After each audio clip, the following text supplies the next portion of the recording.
Hello, welcome to Baby Boomer's Guide to Life in the 21st Century.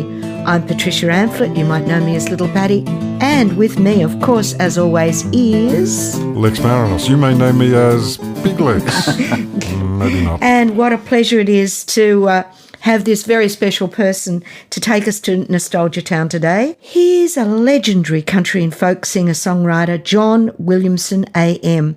He enjoys a special connection to the Australian bush, which he has celebrated in music for more than 50 years. A multi-instrumentalist, he is best known for his hit True Blue.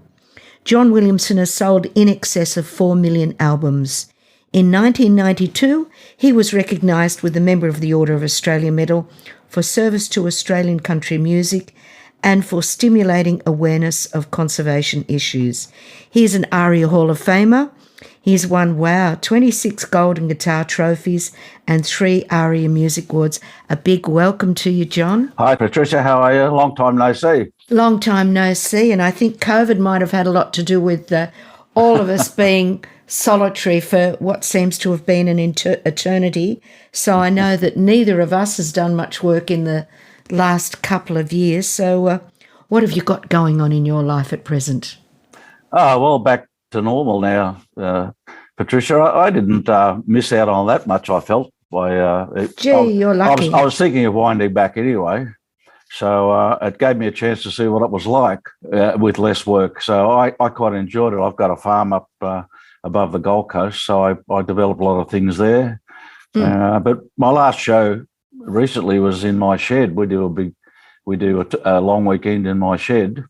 With 200 people each day, and all my Australiana collection is in the shed, so there's a lot for them to look at, and it's in one of the most wonderful valleys in Australia, looking over the Nullarbor. Is it a good time to look backwards a little bit and just do a bit of stock taking?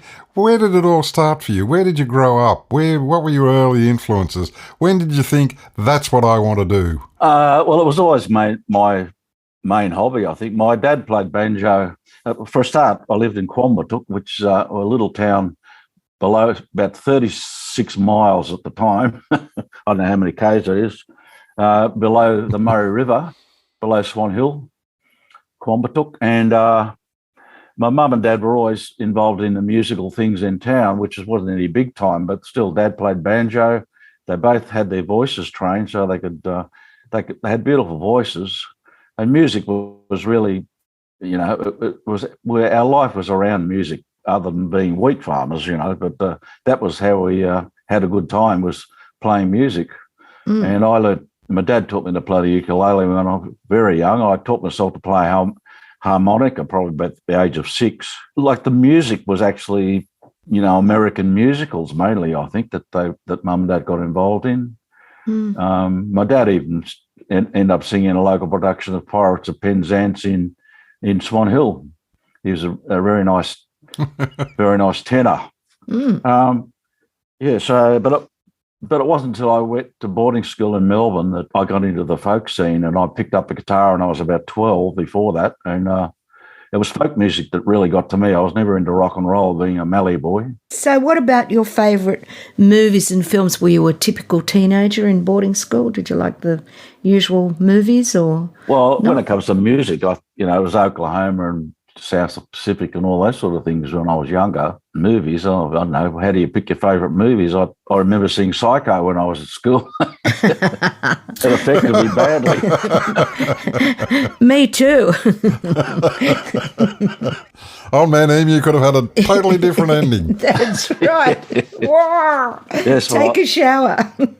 Now, you've made many trips around Australia over the years. Have you got a favourite state, or is it just you love the lot? They're all different. As long as the people turn up, I'm having a good time, and they're still turning up. I tell you what, I think I made more fuss of in West Australia. I think, that when you go over there, it's like being an overseas artist. They treat you as something special because they don't. And I put a lot of time into West Australia. I toured right along the coast and doing all sorts of horrible hotels and venues, but they got to know me from working hard over there, and now it's paying off. But gee, my favourite venues are just the big ones, I guess. Twin Towns in Tweed Heads. I like the casino in Melbourne, which I'm about to do actually. A couple of nights there. Mm-hmm. But and the big festivals, going to Tamworth every year, and Blues Fest is always fantastic. I did that this year. It was postponed twice, I think. But it's the variety that makes it interesting, I think, the variety of audiences. I guess I don't enjoy clubs as much as I do the theatres. John, I'm always fascinated by the act of creation. I know everyone approaches it differently and everyone has different methodology. Where do the songs come from? Do you think, so True Blue, where does that come from? Do you hear a melody and start to put words to it? Do you find words and think that'd make or a phrase and think I can build a song around that? Is it a conscious act for you, or do they just pop into your head? Well, the melody is the easy part. I think it's a good idea. That's the hard part. There was John Singleton that wanted a song called True Blue for a TV show he had very briefly. It was called True Blue Aussies or something. That's when he wanted to use it for the Buy Australian campaign. But True Blue, I just sat in the backyard in the suburbs of Sydney and sat down in the backyard around a table and asked myself, what is True Blue? So if you listen to the words, it's really asking the question. Mm-hmm. What is it? Is it me and you? Is it mum and dad? Is it a cockatoo? Because I'm obviously into the bush. What is it that's Australian? And that's how the song came about, just asking the question. Is that the case for most of the songs you write? Is that the way you write them? Yeah. Or do others just take over and just come out fully formed? Well, it's a good idea that comes out. I stood out in the veranda up at Springbrook, which is where I'm talking about up above the Gold Coast, and I sat out, and it had been raining about 3 inches of, I had an enamel cup sitting on the veranda. It was filling up every day. That's inches every day, 3 or 4 inches every day. And I just said, when's I can't believe it's raining again. I just said to myself, and I thought that could be a title. And I wrote, that's the latest song I've actually released. And then I started thinking about how that has affected the farmers, how it's affected the people on the rivers at Lismore and Brisbane and all the rest of it. So there was plenty to write about once I came up with that line, So, and all the thoughts I had about also being involved in floods on the land, because I'm an ex-farmer. So all those things come flooding back, So what's another example of Cootamundra Wattle? That's one of my most popular songs. I was in the backyard smelling the Cootamundra Wattle that was in the backyard, and it took me back to my mother, who used to take me out at Quambatook to an area outside town that was at certain times of the year, when the blossoms were out, all the wildflowers, and it took me back to that. It actually was about my wife at the time going through all the camphor box, looking at all the booties and getting a bit, the babies' booties and things, and getting a bit sad about how they've grown up. So you never know what's going to come into your mind once you start, really. I've thought to myself, if Dorothy and McKellar were alive, you'd make a great songwriting couple, wouldn't you? You really would. Well, I gave her a plug in Galleries of Pink Galahs, so I mentioned one of her lines, I know you have a fabulous family of Meg and Georgie and Amy, and I know Amy reasonably well. I just a little lovely piece of information here. Each year, the performers who've been to conflicts, war zones over the last few years march on Anzac Day. And very proudly, several years ago, marched Amy Williamson, who'd been to the Middle East. And she was very pregnant. And I think that might have been, we were so proud of her and so happy. And so were all the soldiers in surrounding groups. They thought it was absolutely marvellous that this young Australian performer would still march on Anzac Day. So please give her my love. Well, it's a coincidence. I've only just I had dinner with her last night, so with both the girls. So I don't get a chance to see them as much as I would like with my grandkids.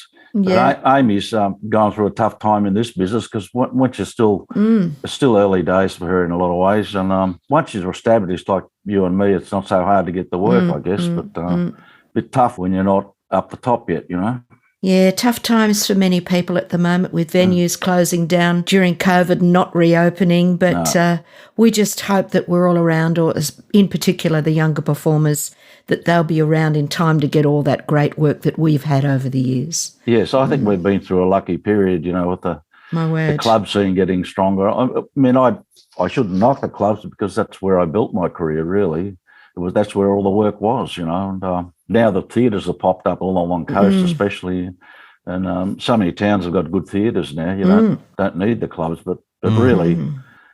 Without the clubs, I probably would have gone back to farming, That's an interesting point, John. So apart from venues and different venues developing, what are the changes you've seen during your career? What are the significant changes that have happened within the music industry that you can look back on? Well, Lex, I think probably, and I'd like to think I've been part of it. I think our music industry is more Australian, and it is getting more Australian as time goes on. You get rappers using Aussie accents now, And I know, yeah, absolutely. And I have some young fellows they say the way I done my stuff has influenced them, and that makes me feel very proud, So because when Patricia and I were going through the industry, like go back to the early days of Countdown, I don't know, Patricia might have even done it, mimed overseas artists, mimed them, or let alone do covers, they mimed them. Wow. We didn't have the confidence way back then, but gosh, we certainly gained some healthy confidence and forged and formed our own careers despite the Americans, really. Well, now we've got an Australian style of rock and roll, really, AC/DC and all the rest of it, Midnight Oil. But that just didn't exist in the early days. And, and of course, a lot of the country singers used to have the American accent. That's changed a lot, Isn't it great? Yeah. Isn't that great when you hear our country singers sing just how they talk, and instead of ask, it's ask, and it's all terrific. It's sing wonderful. about honky tonk. But certainly one of the things I love about your music, John, is that suddenly we're talking about places that I can relate to. Cootamundra, the Mallee. Instead of Tennessee and Memphis and Nashville, New Grand Ole Opry, as though we're meant to be relating to these things, and it's the idiomatic Australianness. And we got just as much to write about as they have, Absolutely, absolutely. Every part of Australia is different, and the people that come out of those different areas are different too. You can almost pick a South Aussie, especially say compared to North Queensland and a South Aussie. Yeah. But and I feel very lucky that the period I've been writing over the 52 years, I've been able to write about towns that have never been in a song before. So it was all new ground, and I was able to be in there first, if you like Raining on the Rock, for instance. No, I'd really written a song with Uluru in it, almost, I just want to give the gig you do at your place up on the Gold Coast a plug. And how often do you open your shed for people to come in and hear you sing and look at all your memorabilia? Is that an annual event, or how often does that happen? Most of them, they keep coming back. That's good. It's only 200 each day, so I only do it one weekend a year. Wow. And because it's only 200 at a time, it's very personal, and the really hardcore fans turn up. They come from West Australia, everywhere, even from overseas. So, that's beautiful stuff. And I have about 20 mates that just come along and help because they love being there anyway. I think if we put John Williamson into our Google, we'll find out where you are, won't we? We'll no find problems. out. Yeah. But what a lovely way, that once a year thing. I mean, you can watch each other grow up or grow old, however you want to call it. It's lovely, really lovely stuff. It'll be my last gig. When I do my last gig, it'll be in that shed for sure, because it's where I want to be. Well, hopefully that's a way off. Yeah, John. When you reflect, who are the artists who have influenced you? What's the song that you thought, Jesus, that's a good song. I wish I'd written it. Yeah. Do you ever have those kind of moments when you look back and think he's a great artist or she's a great artist, and I've learned a lot from them, unconsciously or otherwise? Well, initially, what really got me going was Joan Baez and Pete Seeger and Bob Dylan, all that period. And Bob Dylan particularly has a wonderful way with lyric that taught me a lot, I think. As far as song goes, well, Stan Costa, who wrote 77 songs for Slim, listening to his stuff was so parochial, and so, songs like Fire of Gidgee Coles, Three Rivers Hotel, Short of a Quid, that's a beauty, and they're all so Aussie, He and I got on really well because he could see I was carrying the flag on with him, or the flame on, if you like, from him. I could see the success of Slim and Buddy and the people like that. I could see that they were getting through to Aussies, especially in the bush, and how many devoted fans they had, and that was because they were singing about who we are. So that was a big influence, and I've always, if anyone asks what's the secret of my success, it's been just being honest, being who I am, and singing about it. Just by the way, another little tidbit: Bob Dylan is currently touring America, and the tour is spasmodically going for months and months, and he's only about 80, 81 or 82. It's pretty good, huh? Don't hang up those guitars yet. Yeah, well, I mean, while I'm sure you feel the same, that while you can do a good job, it's a hard drug to kick. You really just want to, because you get so much back from the audience. You sure do. And they come up after the show and say how you make them feel good.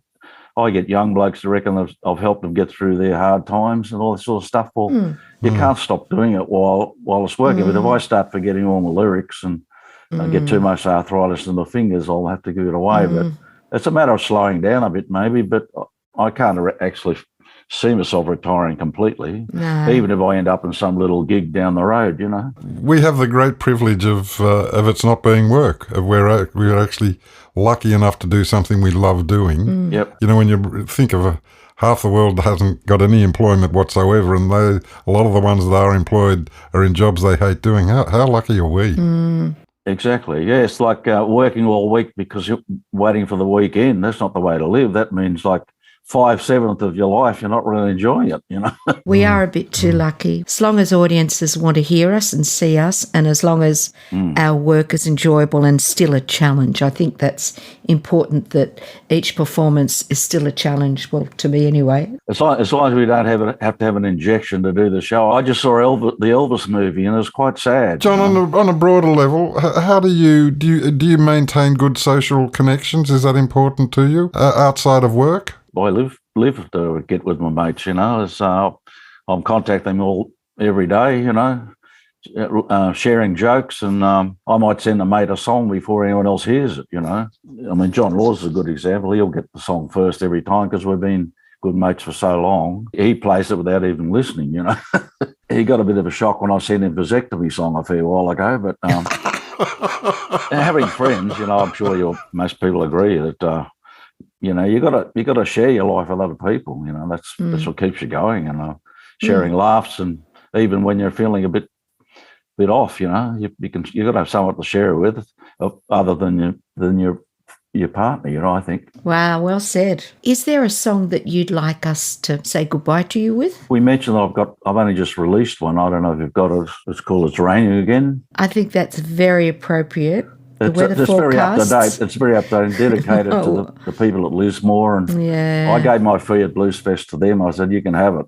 Gosh, they're still doing it hard, aren't they? Well, and it'll never stop, for ages. It's easy to forget about them, but they're still really without home, out of home. And those places that look after them need the money to keep it going, Well, that's a constant reminder to all of us who are sitting with roofs that don't leak, and we have walls in our homes. Let's not ever forget them. They will need our help and our understanding for a long while yet. Thanks for joining us today on Baby Boomer's Guide, and more importantly, thanks for the decades of entertainment and joy and thought you've provoked with us. Thank you for that and the contribution you've made. Thanks so much. Thanks, Lex. I'm actually here under false pretenses, because I was born just before the baby boomers, apparently. Oh, that's all right.